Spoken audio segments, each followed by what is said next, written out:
बिस्मिल्लाहिर्रहमानिर्रहीम। नबी करीम सल्लल्लाहु ताला अलैहि वसल्लम सहाबा किराम अलैहिम रिदवान को इलाज मुआलजा के हवाले से भी आप तालीम देते थे और इस बारे में रहनुमाई फरमाया करते थे। बुखारी मुस्लिम की रिवायत में है, एक शख्स ने आकर अर्ज़ किया कि मेरे भाई को दस्त लगे हुए हैं। आपने शहद पिलाने की उसे हिदायत की। शहद पिलाया गया, वो दस्त और बढ़ गए। फिर उसके आगे अर्ज़ किया, या रसूल अल्लाह वो तो और बढ़ गए। फरमाया कि शहद पिलाओ। फिर जब चौथी बार वो शख्स आया, आपने फरमाया शहद पिलाओ, अल्लाह का फरमान सच्चा है, तेरे भाई का पेट झूठा है। तो कुरान काफ़ी ही शिफाउल लिन्नास, तो शहद में लोगों के लिए शिफा है। अब चौथी बार फिर जब शहद पिलाया गया तो वो तंदुरुस्त हो गया। तो असल में बाद औक़ात बंदे को उल्टी लग जाती है या दस्त लग जाते हैं, जब तक मैदे में फासिद ग़िज़ा मौजूद है उस वक्त तक उल्टी या दस्त को रोकना नहीं चाहिए। उल्टी या दस्त लगे हैं तो इसका मतलब वो ग़िज़ा मैदे के अंदर मुताफ़िन होकर वो फासिद हो गई है। अब उसका मैदे में ठहरना ये नुकसानदेह है। अब वो ग़िज़ा उल्टी के ज़रिए निकल रही है या वो दस्त के ज़रिए निकल रही है, तो जब तक वो ग़िज़ा मुकम्मल निकल ना जाए अब उसको रोका ना जाए। ये तिब्बी उसूल है। बाद औक़ात फ़ौरन ऐसी कोई पावरफुल मेडिसिन दे दी जाती है जिससे वो चीज़ तो रुक गई, लेकिन बंदे की तकलीफ़ बढ़ जाती है। वो तकलीफ़ बंदा उससे निजात नहीं पाता। तो उल्टी में या दस्तों में जब तक फासिद ग़िज़ा आ रही है, बदबूदार ग़िज़ा आ रही है, अब उसको खारिज होने दें, उसके बाद उस उल्टी को और उस दस्त को रोकें। तो अब नबी करीम अलैहिस्सलाम जो उसको हिदायत फरमा रहे थे शहद की बार बार, तो वो पहले से भी बढ़ गए। तो वो फासिद ग़िज़ा जब खारिज हो गई, उसके बाद वही जो शहद था वो उसके लिए शिफा साबित हुआ और वो तंदुरुस्त हो गया। नबी करीम सल्लल्लाहु ताला अलैहि वसल्लम ने हमें अज़कार और मुख्तलिफ़ दुआएं पढ़ने की भी हिदायत फरमाई है और दम करने की भी आपने हिदायत फरमाई है। चुनांचे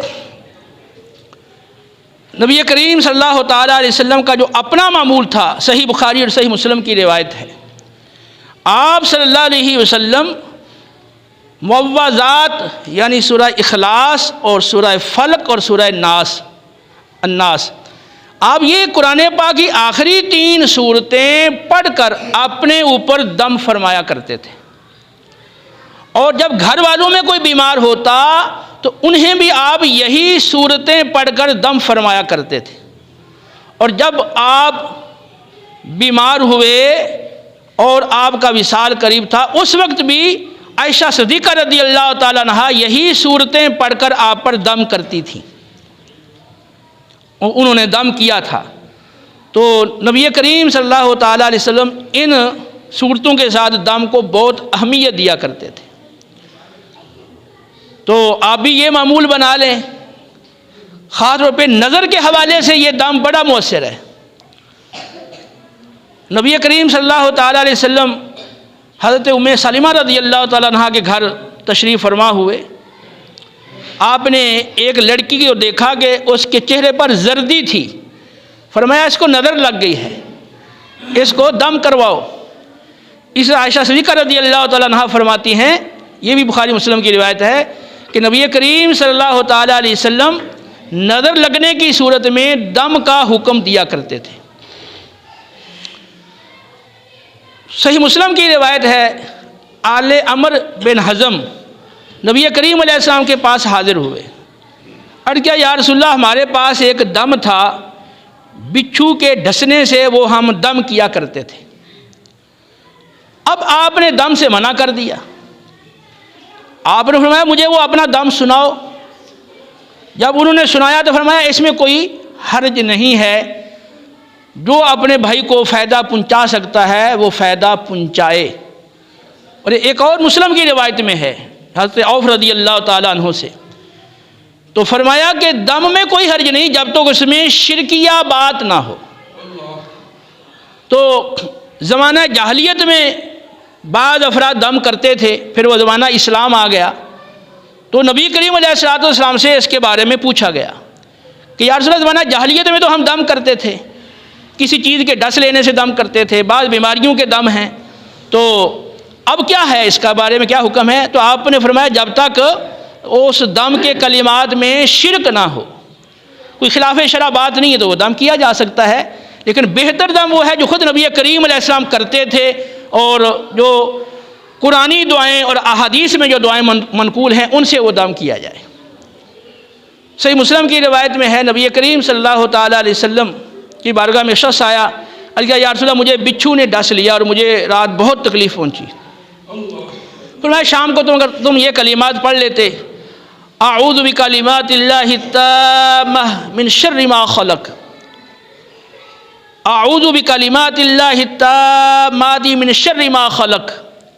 फरमाया ये कलिमात अगर तुम पढ़ लेते तो तुम्हें बिच्छू ना डसता। तो हदीस में तसरीह है, आप सुबह ये 3 बार ये कलिमात पढ़ लें तो शाम तक, और फिर शाम को पढ़ लें तो फिर अगली सुबह तक आपको कोई मूदी जानवर, सांप, बिच्छू, रेस की मिसल वो नहीं डसेगा। ठीक है, अगर खुदा न खास्ता डस भी लिया तो वो तकलीफ़ से महफूज रहेगा।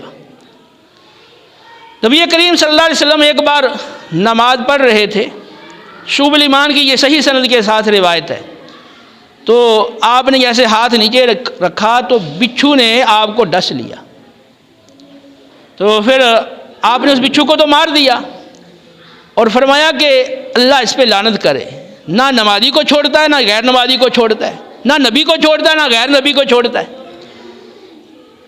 फिर आप सल्लल्लाहु अलैहि वसल्लम ने पानी और नमक मंगवाया और पानी में नमक मिलाकर आपने वो उस डसे हुए मकाम पे मला और फिर आपने मुअव्वज़ात पढ़ी, जैसे मैंने पहले पढ़ा सूरह फलक, सूरह नास, तो आपने वो सूरतें पढ़ी, गोया इस पर दम किया। तो सूरह इखलास, सूरह फलक और सूरह नास नबी करीम अलैहिस्सलाम ने हर नमाज के बाद इन तीनों सूरतों को पढ़ने की हिदायत फरमाई है और फिर ख़ास तौर पर फजर और सुबह और शाम इनके पढ़ने की हिदायत दी है। और फिर बुखारी की रिवायत के मुताबिक जब आप अपने बिस्तर पर जाते हैं, ये बुखारी मुस्लिम की रिवायत है, जब आप रात को सोने के लिए बिस्तर पर जाते हैं तो सुन्नत ये है, ख़ुद आका अलैहिस्सलाम का ये मामूल था, ये सुन्नत है कि आप ये तीनों सूरतें पढ़ के अपने ऊपर दम करें। पहले ये तीनों सूरतें पढ़ लें और ये दोनों हथेलियाँ सीधी करके इन पे फूंक मारें और आपका ये माथा, चेहरा, पूरे अगले जिस्म पर, फिर पिछले जिस्म पर जहाँ तक हाथ पहुँचे ये फेर लें और ये अमल 3 बार करें। तो इंशाअल्लाह जब रात को आप ये दम करके सोएंगे, जो जादू, टूना और इस तरह की जितने भी चीज़ें हैं आप उनसे महफूज रहेंगे। तो शरीयत मुताहरा ने इस हवाले से हमें ये तालीम दी है और तिब का बाब बड़ा वसी है, बहुत सारी और भी रिवायात हैं जिनमें नबी करीम सल्लल्लाहु ताला अलैहि वसल्लम ने इस हवाले से, इलाज मुआलजा के हवाले से हमें तालीम दी है।